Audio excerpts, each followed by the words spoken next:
ओम साई राम, जय साई राम सभी को। मैं लक्ष्मी, बाबा के इस चैनल पे आप सबका हार्दिक स्वागत है। बाबा साई की कृपा आप सब पर हमेशा बनी रहे। आज हम जिस बारे में बात करेंगे वो है पूजा में भगवान को क्या चढ़ाए, भगवान को क्या चढ़ावा पूजा में या मंदिर में चढ़ाना चाहिए चढ़ावा, कि जिससे भगवान प्रसन्न हो और हमारी सारी मनोकामना, सारी मुराद पूरी हो जाए।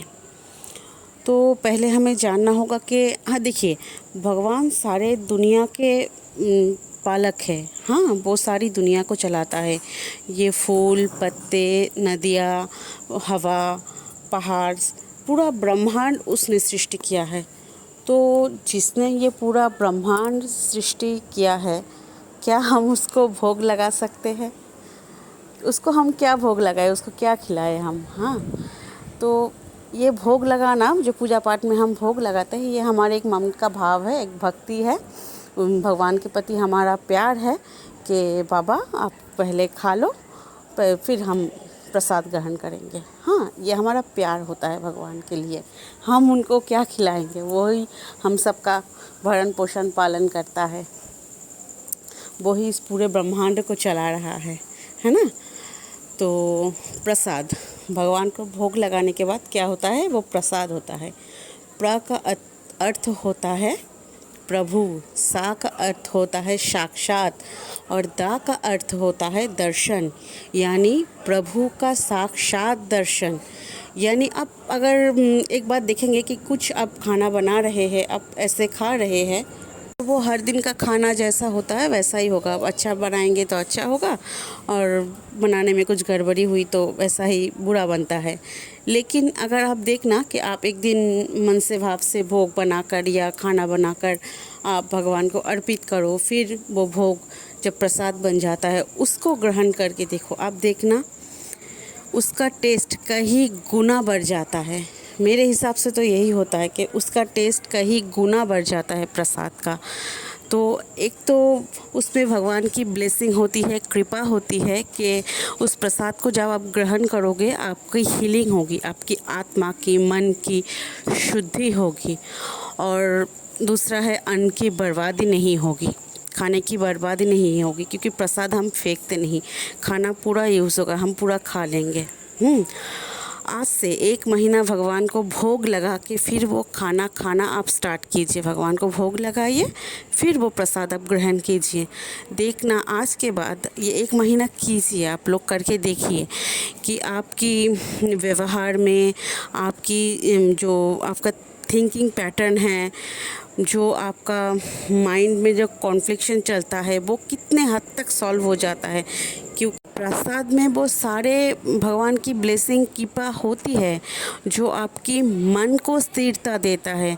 आप 1 महीना भगवान को अर्पण करके फिर भोग लेना स्टार्ट करो। यहाँ तक आप पानी भी पी रहे हो तो उसके पहले बाबा को अर्पित करो। अगर कहीं पे आप बाहर हो तो बाबा का नाम लेके फिर वो चार्ज किया हुआ पानी आप पियो।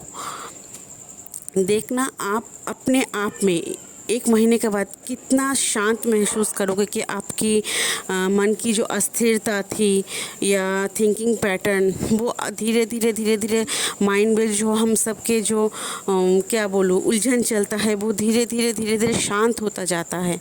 आपके पूरे ऑल ओवर ये आपकी सोल, बॉडी, माइंड में एक ऐसा प्रभाव पड़ता है ना प्रसाद ग्रहण करने से, आप बहुत पॉजिटिव हो जाओगे। आपकी सोल, बॉडी एंड माइंड की हीलिंग हो जाएगी। आप रेगुलर भगवान को भोग लगा के फिर प्रसाद ग्रहण करना स्टार्ट कर दो।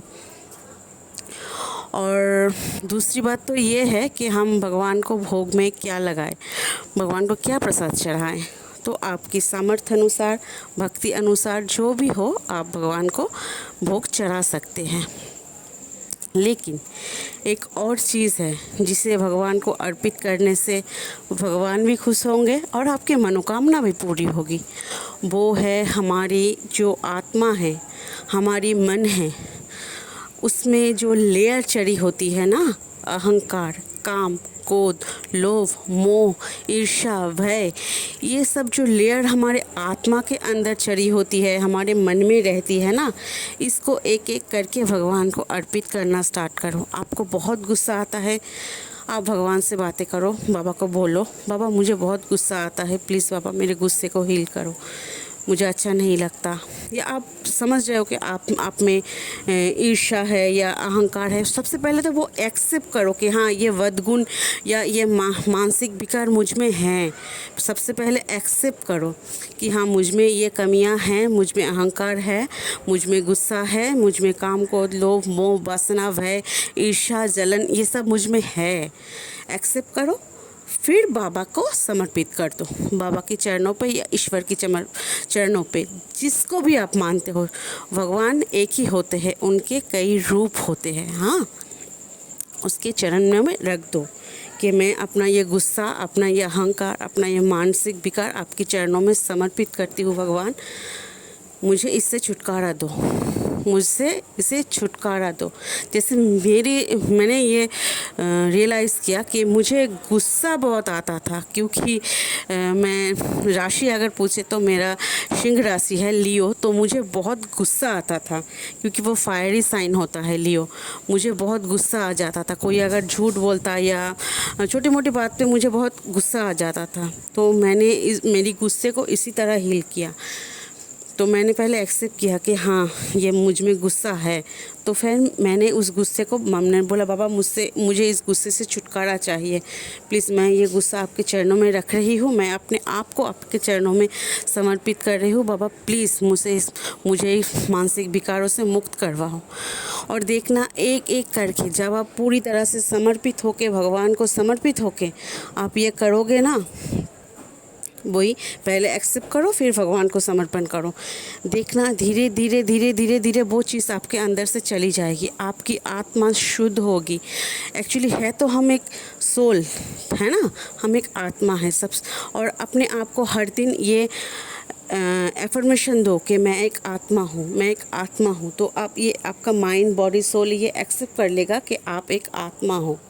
हाँ, तो आपकी सोल से वो सब लेयर जब धीरे धीरे धीरे धीरे हटेगी ना, आप एक वो बोलता है ना सच्चिदानंद शांति, सच्चिदानंद यानी सदा आनंद में रह सकोगे आप, बाबा को अपने आसपास फील कर सकोगे। कई लोग बोलते हैं कि आपको भगवान का स्वप्न दर्शन होता है, या भगवान की जो कोई हीलर लोग होते हैं या कुछ साधु लोग होते हैं, वो भगवान को कैसे फील कर पाते हैं। उसने साधना करके अपने अंदर से वो मानसिक विकार हटाया है, अपने काम क्रोध लोभ मोह अहंकार ईर्ष्या भय उन्होंने अपने सोल से हटाया है, अपने सोल को प्योर फॉर्म में लाया है। फिर वो भगवान को फील कर सकते हैं, देख सकते हैं, उनकी बात को सुन सकते हैं, क्योंकि भगवान की जो ऊर्जा होती है वो बहुत पॉजिटिव ऊर्जा होती है। और आपके सोल में जब ये नेगेटिविटी रहेंगी ना, तो वो पॉजिटिव और नेगेटिव एनर्जी क्लैश हो जाएगी। तो भगवान को फील करने के लिए, उसकी बातों को समझने के लिए, सुनने के लिए, यूनिवर्स की साइन को पहचानने के लिए आपको ये सब जो आपके सोल के अंदर होता है, ये जो लेयर होता है, जो मानसिक विकार हम में होता है, इसको जब हटाओगे तो आप एक प्योरेस्ट फॉर्म में आ जाओगे, डिवाइन फॉर्म में आ जाओगे। तब आप डायरेक्ट यूनिवर्स से या डिवाइन से या बाबा से, जो भी बोलो आप, ईश्वर से कनेक्ट कर सकते हो, उसकी बात को सुन सकते हो, समझ सकते हो, उसके साइन दिए हुए स्वप्न दर्शन या साइन को आप समझ सकते हो, उससे डायरेक्ट बात भी कर सकते हो। तो आज से ये ट्राई कीजिए। और मेरा कहने का यही मतलब है कि भगवान को हम क्या दे, देखिए पूरी विश्व उसकी है, ये हम भी उसके हैं, कण कण उसका है, तो उसको हम क्या ही भोग लगाए। ये तो हमारा भक्ति भाव है जो हम भगवान को मिठाई या खाना भोग लगाते हैं, फिर हम प्रसाद ग्रहण करते हैं हमारे आत्मिक शांति के लिए। तो अगर भगवान को कुछ चढ़ाना ही है ना, तो अपने मानसिक विकारों को उनके चरणों में रख दो, देखना सच में भगवान खुश हो जाएंगे। और इससे भी बढ़िया आप सच्चिदानंद आनंद को प्राप्त कर सकोगे। जब ये सोल में से आपकी जो लेयर है गंदगी ये सब साफ़ हो जाएंगी ना, तो सच्चिदानंद, उस परमानंद को आप प्राप्त कर सकोगे। तो आप आज से ही आप ट्राई कीजिए। एक तो भगवान को भोग लगा के प्रसाद ग्रहण कीजिए, पानी भी हो तो बाबा के नाम से या भगवान के नाम से चार्ज करके उसे पीजिए। और दूसरा कि अपने सारे विकारों को, मानसिक विकारों को एक्सेप्ट कीजिए और फिर उसे बाबा के चरणों में समर्पित कर दीजिए। हाँ, और देखिए कमाल, आप सच्चिदानंद आनंद को प्राप्त कर सको। हाँ, तो बाबा साई की कृपा आप सब पर हमेशा बनी रहे। ओम साई राम, जय साई राम।